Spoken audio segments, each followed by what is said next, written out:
Hello বন্ধুরা, আমার বাড়ির পেছন সাইডে একটু ছোট জায়গা আছে, আর সেখানে কিন্তু আমি অনেক ধরনের গাছ লাগিয়েছি। চলো তোমাদের সঙ্গে আজকে শেয়ার করি কী কী গাছ লাগিয়েছি। দেখো, এখানে কিন্তু আছে, এটা কি গাছ বলো তো? এটা জানি না আমি, কেউ নাম জেনে থাকলে বলো। আর এখানে দেখো কুমড়ো গাছ,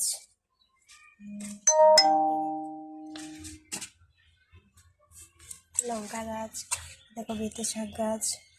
চলো আজ আমি তুলবো পুঁই শাক। দেখো এখানে কিন্তু বেগুন গাছও আছে, আর এখানে লাউ গাছও আছে।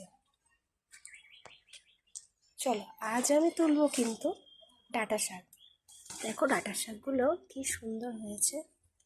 দেখো এখানে আমি কিছুটা তুলেছি। দেখো আমার এই ছোট্ট জমি থেকে কিন্তু আমার এক ঝুড়ি ডাঁটা শাক তোলা হয়ে গেছে। দেখো এই সার ছাড়া ডাঁটা শাকগুলো খেতে কিন্তু ভীষণ সুন্দর। কে কে আমার মতো এই শাকগুলো খেতে পছন্দ করো অবশ্যই কমেন্ট করে জানিও। কিন্তু সবাই খুব ভালো থেকো, দেখা হবে পরের কোনো ভিডিওতে। টাটা।